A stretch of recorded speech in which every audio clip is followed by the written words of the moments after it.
සියලු දෙනාට ආශිර්වාදමත් දවසක් වේවා. ඔබ ඔසවා ගැනීම මගින් ගැලවීම බලාපොරොත්තු වෙන කෙනෙක්ද? නැත්නම් යේසුස් වහන්සේගේ දෙවෙනි පැමිණීම මගින් ගැලවීම බලාපොරොත්තු වෙන කෙනෙක්ද? ප්‍රේමවන්ත සහෝදරයනි, ඔබ මේ දෙකෙන් මොකක් තෝරාගෙන හිටියත් ඇත්තම කතාව බයිබලය තුල ලියා තිබෙනවා. ඒ තමයි ඔසවා ගැනීම බලාපොරොත්තු වෙන අයට විනිශ්චයකින් තොරව ස්වර්ගය ලබා සදා කාලයටම සැනසීමට හැකිවන අතර යේසුස් වහන්සේගේ දෙවෙනි පැමිණීම බලාපොරොත්තු වෙන්නන්ට ඉතාමත් භයානක කාලයකට මුහුණ දෙන්න වෙනවා.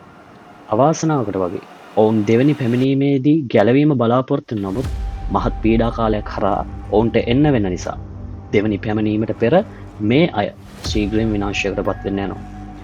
ඔවුන් ගැලවීමට යේසුස් වහන්සේගේ දෙවෙනි පැමිණීම බලාපොරොත්තුවෙන් සිටියත් ඔවුන්ට බලාපොරොත්තු රහිත භයානක කාලයකට මුහුණ දෙන්න වෙනවා. මේ ගැන මම නෙමෙයි කියන්නේ, ශුද්ධ බයිබලය. අද ඒ ගැන ඔබට ශුද්ධ බයිබලෙන් මම පෙන්වා දෙන්න තීරණය කළා. මේ පණිවිඩය අවසානයේදී ඔබ හැමදෙනාම තීරණය කරන්න. සභාවේ ඔසවා ගැනීම කෙරෙහි බලාපොරොත්තු වෙනවද? එහෙමත් නැත්නම් යේසුස් වහන්සේගේ දෙවෙනි පැමිණීම ගැන ඔබ බලාපොරොත්තු වෙනවද කියලා. හොඳයි. මේ සිදුවීම් දෙක හැමදෙනාම දැනගන්න අවශ්‍යයි. ඒ පිළිබඳව අපි හැමෝම යම් අවබෝධයකට එන්න අවශ්‍යයි. මේ අවබෝධය තමයි සභාවේ ඔසවා ගැනීම සහ යේසුස් වහන්සේගේ දෙවෙනි පැමිණීම කියන්නේ එකම සිදුවීමක් නෙමෙයි. ඒ අවබෝධයට ඔබ එන්න අවශ්‍යයි. මේක විශේෂිත සිදුවීම් දෙකක්. ඒ වගේම ඒ සිදුවීම් දෙකම එකම කාල රාමුවක සිදුවෙන්න යන්නේ නැහැ. ඒවා සිදුවෙන්න යන්නේ කාල රාමුන් දෙකක. කාල රාමුන් දෙකක් කියලා අදහස් කළේ ඔසවා ගැනීම සිදුවෙන විට මනුෂ්‍යන්ට අත්දකින්න ලැබෙන දේවලුයි මහත් පීඩා කාලයෙන් පසු යේසුස් වහන්සේගේ දෙවෙනි පැමිණීම ඒ කාලය වෙන විට මනුෂ්‍යන්ට අත්විඳින්න සිදුවෙන දේවලුයි ඉතාමත් වෙනස්ව තිබෙන නිසා. ඒ ගැන ඔබෙත් මගෙත් මතවලින් වැඩක් වෙන්න යන්නේ නැහැ. අපි කිසි කෙනෙක්ගේ මතවලින් වැඩක් වෙන්න යන්නේ නැහැ. මෙන්න මේ නිසා තමයි අපි දේවවචනයට ඉඩ දෙන්න අවශ්‍ය. මේ කාරණා, මේ සිදුවීම් අපිට උගන්වන ගුරුවරයා දේවවචනය. ඒ නිසා දේවවචනයට අපි ඉඩ දිය යුතුයි. ශුද්ධාත්මයන් වහන්සේට අපි ඉඩ දිය යුතුයි. මම ඔබට මේ සිදුවීම් දෙක ගැන පෙන්වා දෙන්න යනවා. ඔබ දැනගන්න මේ ඉගැන්වීම් වල ප්‍රධානතම අරමුණ තමයි යේසුස් වහන්සේ විසින් උන්වහන්සේගේ සභාව ඔසවා ගැනීමේදී ඔබ කිසිවෙක් පොළවේ ඉතිරි නොවි උන්වහන්සේගේ උදහසට හසුවීමෙන් තොරව උන්වහන්සේ සමග ස්වර්ගයට යාමට මඟ පෙන්වීම තමයි මේ පණිවිඩවල වල අපේ අරමුණ. මොකද ඔසවා ගැනීම පමණයි කිතුණුවාට තිබෙන එකම බලාපොරොත්තුවත් එකම සැනසීමත්. උන්වහන්සේ ඔබවත් මාවත් උදහසටවත් විනිශ්චයටවත් යටත් නොකර මේ පොළවෙන් ගලවා ගන්නවා. ඒක තමයි යේසුස් වහන්සේ වදාහන්නන්ට තිබෙන ප්‍රීතිමත්ම සැනසිලිදායක එකම එක බලාපොරොත්තුව. ඒ ගැන මම දේවවචනයෙන් පෙන්වා දෙන්න යනවා. ඉතින් සහෝදරයනි, මෙන්න මේ එකම බලාපොරොත්තුව කිතුණුවන්ට නැති කරන්නත් කිතුණුවාව මුලා කරන්නත් තමයි යක්ෂයාට අවශ්‍ය වෙලා තියෙන්නේ. ඌට ඕන ඕනේ ලෝකෙ මැවීමේ පටන් ගැනීම සිටම පොළවේ සිටපු සියලු මනුෂ්‍යයන්ව නාස්ති කරලා දාන්න, ඒ වගේම දෙවියන් වහන්සේගේ අභිමුඛයෙන් මනුෂ්‍යයන්ව සදාහටම ඈත් කරලා සදාකාලික විනාශයකට ඇදලා දාන්න. වර්තමානයේ මේ අවසාන කාලය වෙන විට මේ යක්ෂයාගේ ප්‍රධානතම ඉලක්කය වෙලා තියෙන්නේ යේසුස් වහන්සේව අදාහගත් සෙනගව මුලා කරන එක. මොකද ඌ දන්නවා යේසුස් වහන්සේව අදාහගත් සෙනග ගැලවෙන්න යනවා කියලා. ඇත්තෙන්ම යේසුස් වහන්සේව අදාහගත් සැබෑ කිතුණු සෙනග ඌට මුලා කරන්න බැහැ, නාස්ති කරන්න බැහැ. එහෙම මුලා කරන්න බැරි වෙන්නේ දේව වචනෙන් සන්නද්ධ වෙච්ච කිතුණුවන්ව විතරයි. නමුත් මේ කිතුණු හැමෝම ආත්මිකව ශක්තිමත්ව හෝ වචනෙන් සන්නද්ධ වෙන්න අය නෙමෙයිනේ. ඒ නිසා මේ කිතුණුවන් අතර ඉන්නවා නිතරම ලෙඩ හැදෙන කිතුණුව කණ්ඩායමක්. ඉතින් යක්ෂයාගේ හුලම් පාරක් වැදුනත් මේ අයට ලෙඩ හැදෙනවා. මම මේ කතා කරන්නේ ශරීරයට හැදෙන ලෙඩක් ගැන නෙමෙයි. ඇත්තෙන්ම මේ කියන කිතුණුවන් ආත්මිකව ඊටම දුර්වල අය. ඉතින් මෙන්න මේ වගේ දුර්වල අයව යක්ෂයා ඉක්මනටම අල්ලගන්නවා. පහසුවෙන් හසු කරගන්නවා. මොකද යක්ෂයා දන්නවා මේ අයව පහසුවෙන් මුලා කරන්න පුළුවන් જાතියේ කිතුණුව කියලා. ඉතින් මෙන්න මේ වගේ වර්ධක වේගය අඩු කිතුණු ඉන්නවනේ. ඒ අය තමයි යක්ෂයාගේ අතේ ඉන්න රූකඩ වෙලා අද දේව වචනේ සැබෑවටත්, සැබෑ දේව දාසයන්ටත්, සැබෑ කිතුණුවන්ටත් විරුද්ධව නැගිටවලා තියෙන්නේ මෙන්න මේ වගේ රූකඩ කිතුණුවන්ව. මේ පණිවිඩය අවසානයේදී ඔබට තේරෙන්න යනවා ඇයි මම මේ අය ගැන කිව්වේ කියලා. ඒ වගේම මේ පණිවිඩය අවසානයේදී ඔබත් දැනගන්න යනවා ඔබත් යම් කිසි මුලාවකට හසු වෙලා සිටිය බව. එහෙම මුලා වීමට වෙනම හේතු සාධක නැහැ. එකම හේතුව ඔබට දේව වචනේ දැනගැන්ම මදි.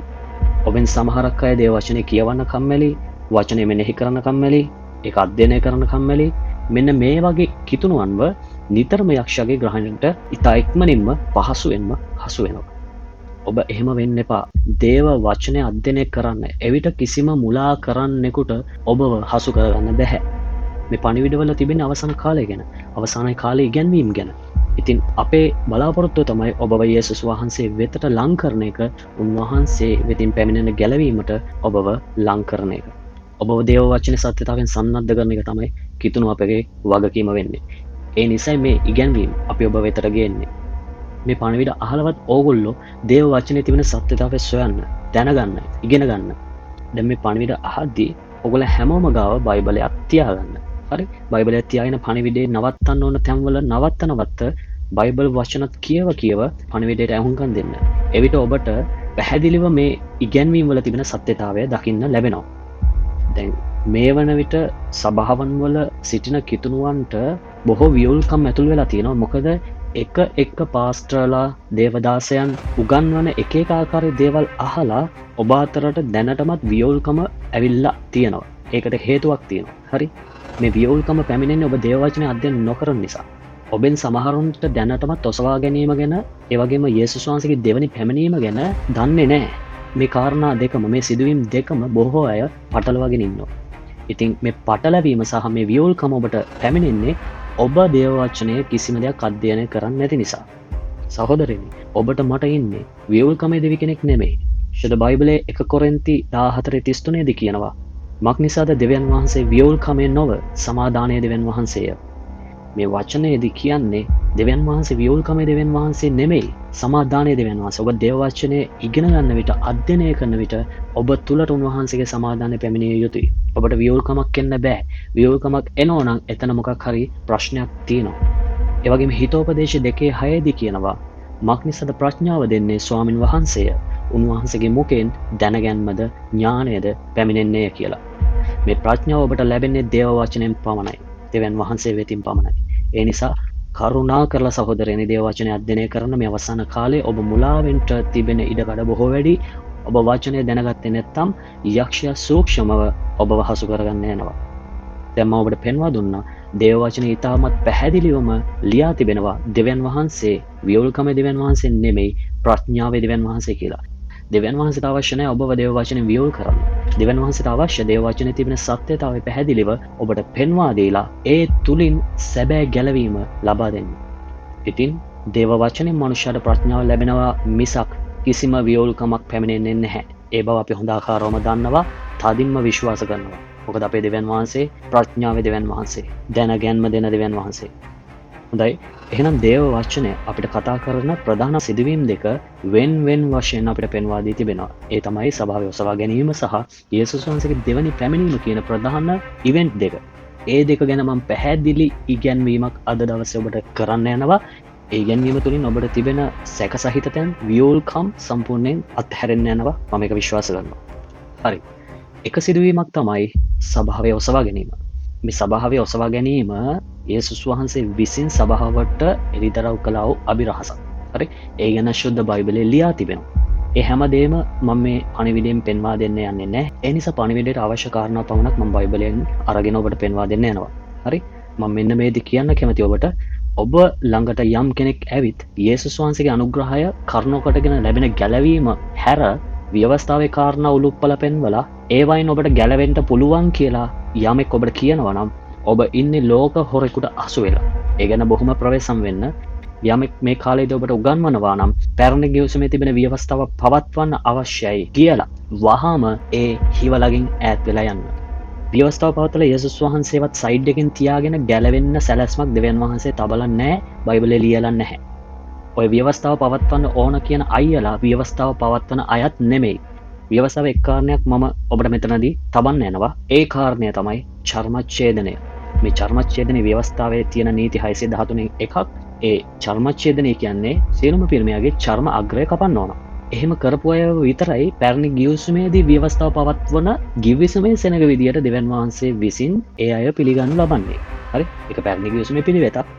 යේසුස් වහන්සේ එන්න කලින් තමයි ඒ පැරණි ගිවිසුමේ පිළිවෙත දෙවියන් වහන්සේ ඊශ්‍රායෙල් සෙනගට දුන්නේ. දැන් යේසුස් වහන්සේගේ ලේ පූජාවෙන් පස්සේ ගිවිසුම අලුත් වෙලා තියෙන්නේ. ඒක අපි හැමෝම දන්නවා. දැන් යේසුස් වහන්සේගේ ලේ පූජාවෙන් පස්සේ ගිවිසුම අලුත් වෙලානේ තියෙන්නේ. මේ දේ අමතක නම් කරන්න එපා. හරි? දැන් අපි ඉන්නේ නව ගිවිසුමේ. ඒ කිව්වේ යේසුස් වහන්සේගේ ලේවලින් පිහිටවනු ලැබූ අලුත් ගිවිසුමට. අපි අතුල් වෙලා ඉන්නේ මෙන්න මේ යේසුස් වහන්සේගේ ලේවලින් පිහිටවනු ලැබූ ගිවිසුමට. කිසිම සම්බන්ධකමක් නැති අයියලා තමයි ඕගොල්ලන්ට කියන්නේ ව්‍යවස්ථාව පවත්වා පල්ලා එවිට ඕගොල්ලන් ගැලවීම ලබන. ඒක අමූලික යක්ෂයාගේ බොරුවක්. මම උදාහරණයක් චර්මච්ඡේදනය කියන එක ගත්තා. චර්මච්ඡේදනය කියන්නේ පැරණි ගිවිසුමේ ව්‍යවස්ථාවේ නීති 613 එකක් විතරයි. වැඩේ කියන්නේ ඔය ව්‍යවස්ථාව පවත්වන්න ඕනයි කියන හොරු කිසිම කෙනෙක් චර්මච්ඡේදනය කරලා නැහැ. උන්ගේ කොන් කපලා නැහැ. පැහැදිලි සිංහලෙන් මම කිව්වේ ඔය ව්‍යවස්ථාව උගන්වන එකෙක්ගෙන් හරි අහලා බලන්න කොන කපලාද කියලා. ඔය කිසිම ටොයියෙක් ව්‍යවස්ථාව පවත්වන්නේ නැතිව ව්‍යවස්ථාවෙන් ඔබට ගැලවෙන්න පුළුවන් කියලා මුලාවේ මවාපෑමක් ගෙනල්ලා තියෙනවා. ඒ වංචාවට හසු වෙන්න එපා. මොකද අපි ඉන්නේ අලුත් ගිවිසුමේ. යේසුස් වහන්සේ ලේවලින් පිහිටවපු ගිවිසුමේ. ඉතින් ඔබ ඔවුන් කියන දේ විශ්වාස කරනවා කියන්නේ ඔබ යේසුස් වහන්සේගේ කුරුස පූජාවත් යේසුස් වහන්සේවත් සුළු කරනවා කියන එක. ඔබට ඒක දැනෙන්නේ නැහැ. සූක්ෂමව යක්ෂයා විසින් යේසුස් වහන්සේගේ කුරුස පූජාවත් උන්වහන්සේගේ ලේත් උන්වහන්සේවත් සුළු කරන්නට ඔබව පාවිච්චි කරනවා. ප්‍රවේශම් වෙන්න. යේසුස් වහන්සේගේ කාලේ මේ වගේ අය ඉඳියා. මම ඔබට පෙන්නන්නම්. මතෙව් 23 2 සිට 3 පදවල කියනවා. එකල යේසුස් වහන්සේ සමූහයන්ට තමන් ගෝලයන්ටත් කතා කොට ලියන්නෝද පරිසිවරුන්ද මෝසෙස්ගේ ආසනයේ හිදිති. එබැවින් ඔවුන් නුඹලාට අනගන සියල්ල ඉෂ්ට කර පවත්වා පල්ලා. නමුත් ඔවුන්ගේ ක්‍රියා ලෙස නොකර පල්ලා. මක් නිසාද? ඔවුන් කියනවා මිස කරන්නේ නැත. පේනවද? යේසුස් වහන්සේ කියන ඔවුන් නුඹලාට කියනවා කරන්න කියලා. හැබැයි ඔවුන් එක කරන්නේ හරි. යේසුස් වහන්සේගේ කාලෙත් මේ ගොයියෝ ටික ඉඳියා. ඒ කාලෙත් යේසුස් වහන්සේ විසින් මනුෂ්‍යයන් අතරට ගෙනාපු අනුග්‍රහයට විරුද්ධව මේ අය සිටගත්තා. ඒ අය ව්‍යවස්ථාව පවත්වන්නේ නැතිව ව්‍යවස්ථාවේ බර සෙනග පිට තබපු පරිසියන්.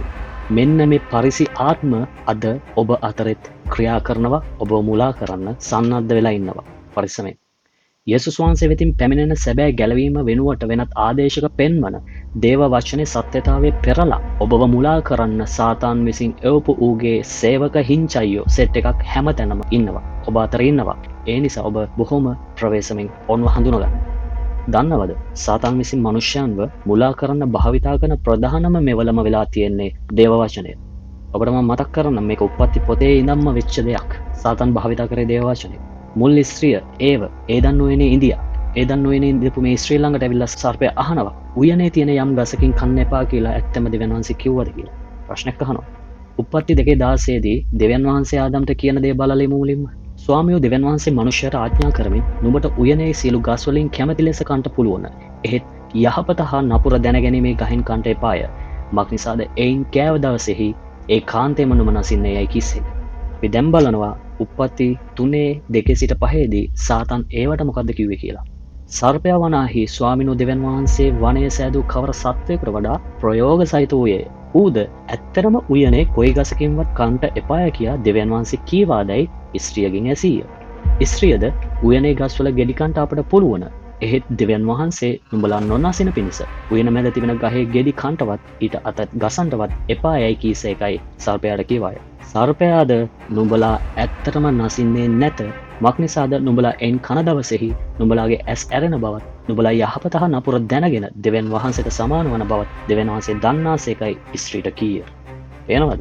මේ පදවල තියෙන්නේ දෙවියන් වහන්සේ විසින්ම කිව්ව වචනේ අරගෙන සර්පයා ඒව ඉදිරියේ ඇමක් හදලා ඒවව පිල්ලට ගත්තා. ඒ ගහෙන් නුඹලා කෑවම දෙවියන් වහන්සේ වගේ වෙනවා කියලා ඌ ඒවව පාපෙට වට්ටලා ඒව කරුණ කොටගෙන සමස්ත මනුෂ්‍යයාගේ ගැලවීම සම්පූර්ණයෙන්ම නාස්ති කළා.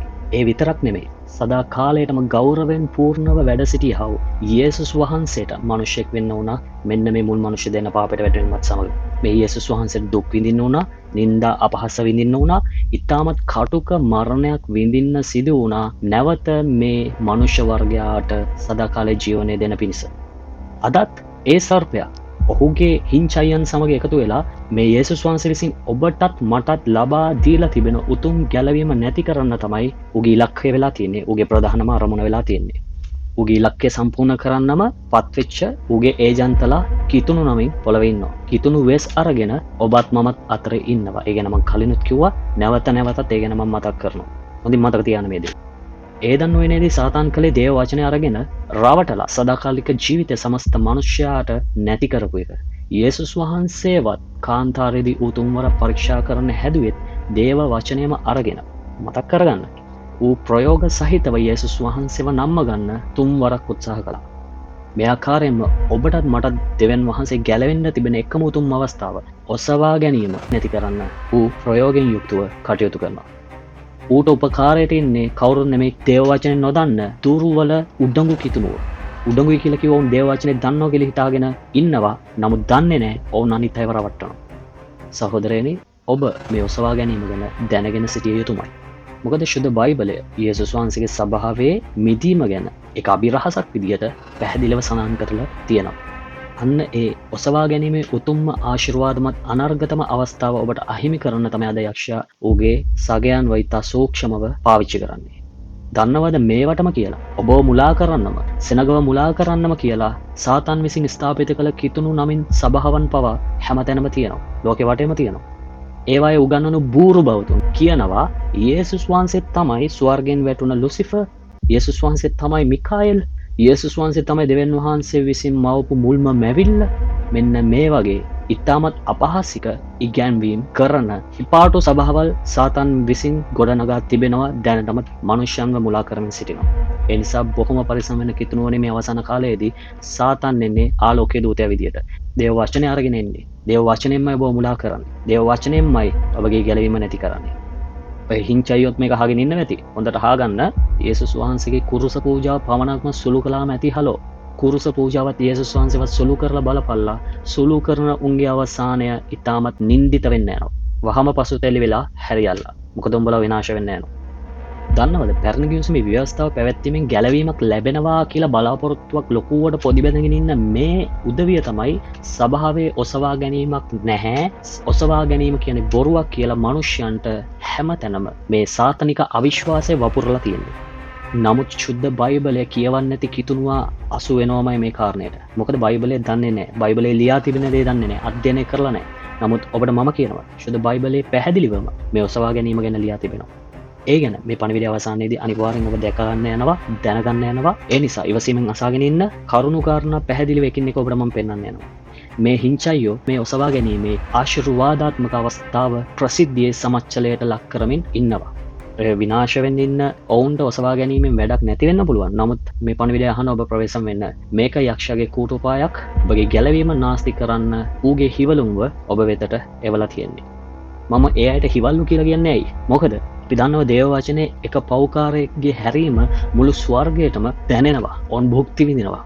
එක මනුෂ්‍යයෙකුගේ විනාශය ගැන මුළු ස්වර්ගයක් කම්පා වෙනවා. එක මනුෂ්‍යයෙක් ගැන එහෙම කැක්කුමක් මුළු ස්වර්ගික සේනාවට තියෙනවා නම් බුරුතු පිටින් ගැලවෙන්න ඉන්න අයව මුලා කරන්න හිවල්ලු නෙමෙයිද? එක ආත්මයක් ගැලවෙද්දී ස්වර්ගික සේනාව ප්‍රීතිමත් වෙනවා නම් ආත්ම ගණනාවක් විනාශ වෙද්දී ඒගොල්ලෝ හැමෝම ඒ ගැන දුක් වෙනවා. ඒ නිසා මම මුන්ට හිවල්ලු කියලා කතා කරන්නේ. අනිත් දේ තමයි කවදාවත් මම දේව වචනේ සත්‍යතාවයට විරුද්ධව ඉන්න හිවල්ලුම්ව නාවන්නේ නැහැ. තරවටු කරන්න ඕන තැන මම තරවටු කරනවා. ශුද්ධ බයිබලයේ පැහැදිලිව දෙවියන් වහන්සේ විසින් අන්‍ය ජාතීන් අතරින් බොහෝ සෙනඟ ක්‍රිස්තුස් සභා ශරීරයට ගැලවීම පිණිස එකතු කරලා තියෙද්දි, ලියා තියෙද්දි මේ අය කියනවා අපි ඊශ්‍රායල් ඒ නිසා ව්‍යවස්ථාව පවත්විය යුතුයි, ව්‍යවස්ථාවේ කාරණා අනිවාර්යෙන් කළ යුතුයි කියලා. දන්නවද? හිනත් යනවා සමහර වෙලාවට මේ ව්‍යවස්ථාව පවත්වන උදවිය කියන යේසුස් වහන්සේ දෙවෙනි පැමිණීමේදී මුන් රහත් වෙන්න යනවලු. ඒ කියන්නේ මුන් එසවිලා යන්න යනවලු. හරි? මේක තමයි උන්ගේ ඉගැන්වීම් ක්‍රමය. මේක මුලාවක්. මේ මුලාවට මිලියන ගණනින් මනුෂ්‍යයන් හසු වෙලා ඉන්නවා. යේසුස් වහන්සේ විසින් පොළොව පිටට පැමිණෙනවා. දෙවෙනි පැමිණීමක් තියෙනවා. ඒක හරි. ඒ දෙවෙනි පැමිණීමේදී පොළොව පිට ඉන්න අයව ඔසවා ගන්න එනවා කියලා බයිබලේ නම් කොහෙවත් සඳහන් වෙලා නැහැ. මොකද යේසුස් වහන්සේ දෙවෙනි පැමිණීමේදී පොළොව පිටට එන්න යන්නේ උන්වහන්සේ පුරාණ කාලයේ සිට අනාගත වක්සුන් ලව්වා එළිදරව් කළා වූ ස්වර්ගික රාජ්‍යපාලනය පොළවේ පිහිටවීම ගැන අනාගත වාක්‍ය දී තිබෙන නිසා තමයි උන්වහන්සේ දෙවෙනි පැමිණීමේදී එන්නේ. ඒක සම්පූර්ණ වෙන්නේ එතනදී. මේ කාලයේදී තමයි මේ ස්වර්ගික රාජ්‍ය පාලනය පිහිටවන කාලයේදී තමයි යේසුස් වහන්සේට කියන පදවිනාමයේ සම්පූර්ණත්වයකට එන්නේ. ඒ තමයි සමාදානයේ කුමාරයාණෝ.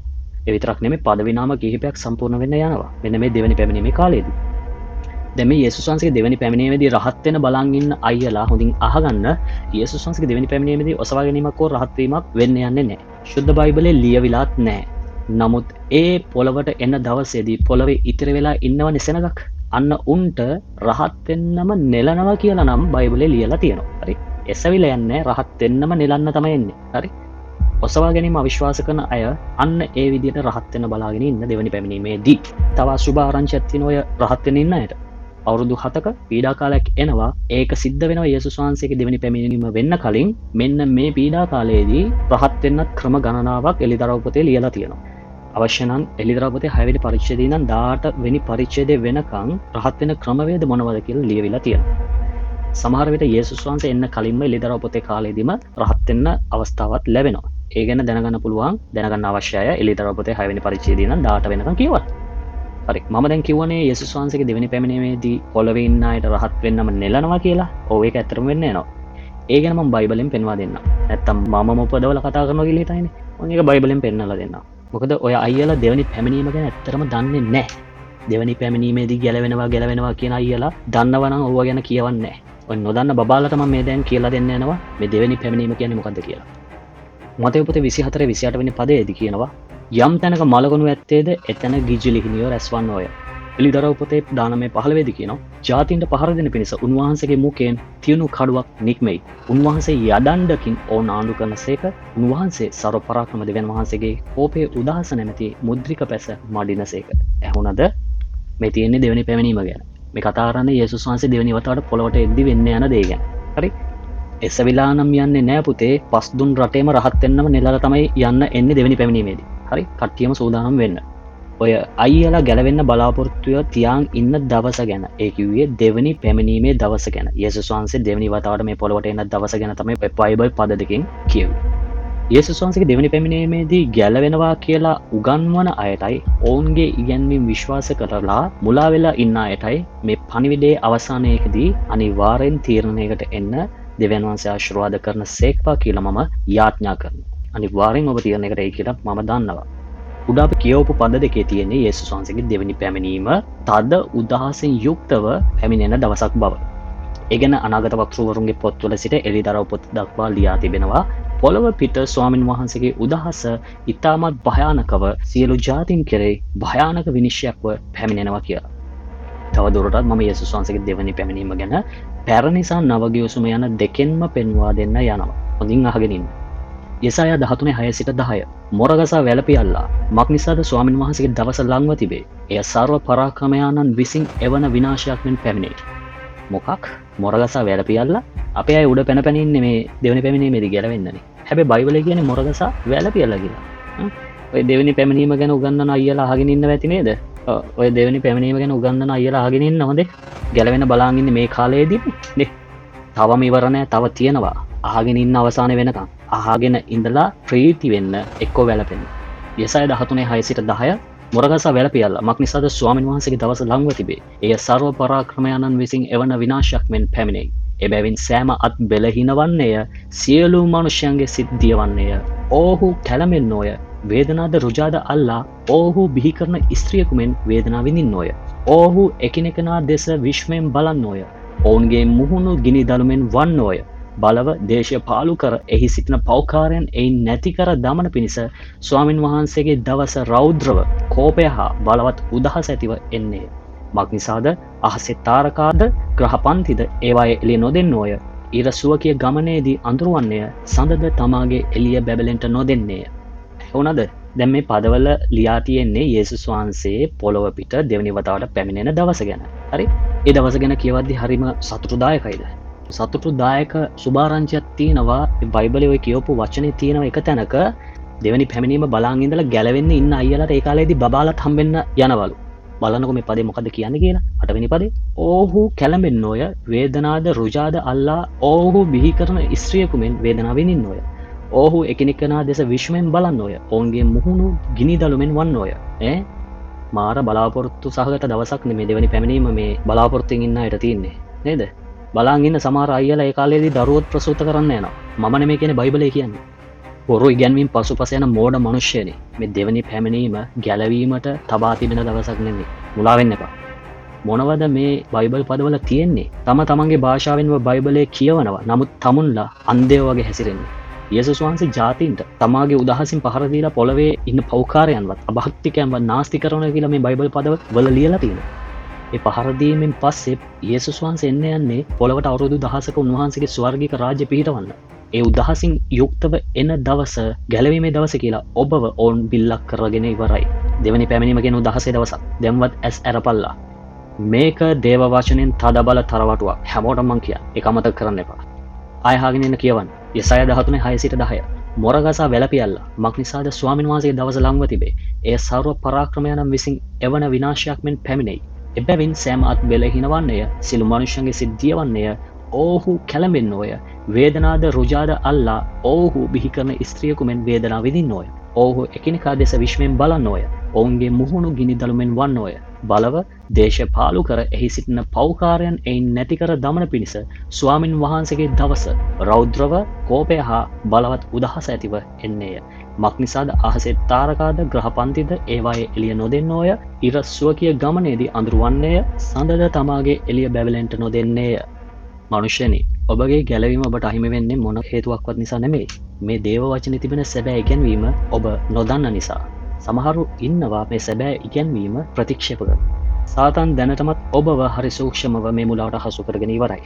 මොකද බොහෝ සෙනගක් දෙවනි පැමිණීමේදී ගැලවෙන්න බලාගෙන ඉන්නවා.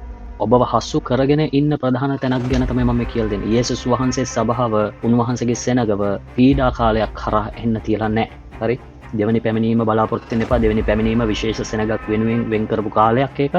ඒ ගැන මම වෙනම පාඩම් වලදී කියලා දෙන්න යනවා. නමුත් ඔබ දැනගන්න අන්නේ ජාතීන් වන අපිට මේ දෙවනි පැමිණීම ගැලවීමේ දවසක් වෙන්න යන්නේ නැහැ. යේසුස් වහන්සේගේ දෙවනි පැමිණීම ගැලවීමේ දවස කියලා ඔබට බොහෝ අය උගන්වනවා.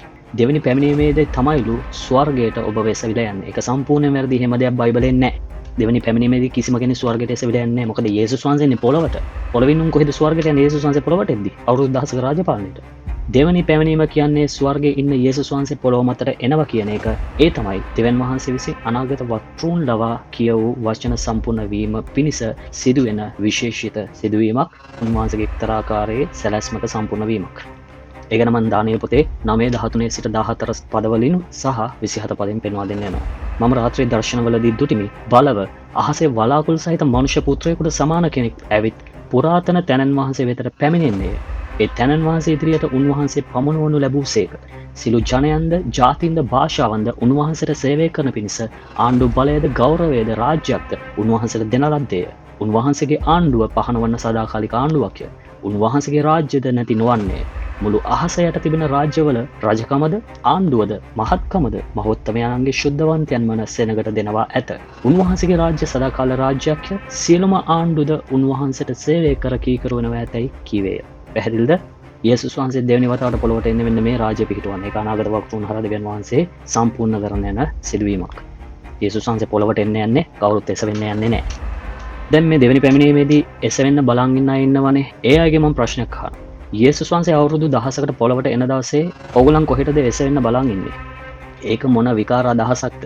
හලෝ, යේසුස් වහන්සේ දෙවෙනි වතාවට එන්නේ පොළොව පිටට. මම නිතරම ගැන කිව්වා. මිනිස්සුනි මේ ගැන තේරුම් ගන්න. දේව වචනේ පැහැදිලිව පෙන්වා දෙනවා. යේසුස් වහන්සේ දෙවෙනි පැමිණීමේදී එන්නේ පොළොව මතට. ඊට පස්සේ උන්වහන්සේ පොළොවේ අවුරුදු 1000ක රාජ්‍ය බලය පිහිටවනවා. මේක ශුද්ධ බයිබලයේ ලියලම තියෙනවා. අපි දැන් කියෙව්වා. මේ දේව වචනේ සත්‍යතාවයෙන් නොතේරෙන තරමට උඹලා අන්ධද? මෝඩද?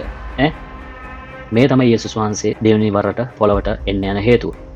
මේ දෙවෙනි පැමිණීම ගැන එළිදරව් පොතේ මෙන්න මෙහෙම සඳහන් වෙනවා. තවදුරටත් එළිදරව් පොතේ 6:16 සිට 17 පදවල කියනවා ඔහු කඳුවලටත් පර්වතවලටත් කතා කොට අප පිට වැටි සිංහාසනේ වැඩ ඉන්න තැනන් වහන්සේගේ මූණ ඉදිරියනොත් බැටළු පැටවානන්ගේ උදහසිනුත් අප සවංගවා ගනිල්ලා.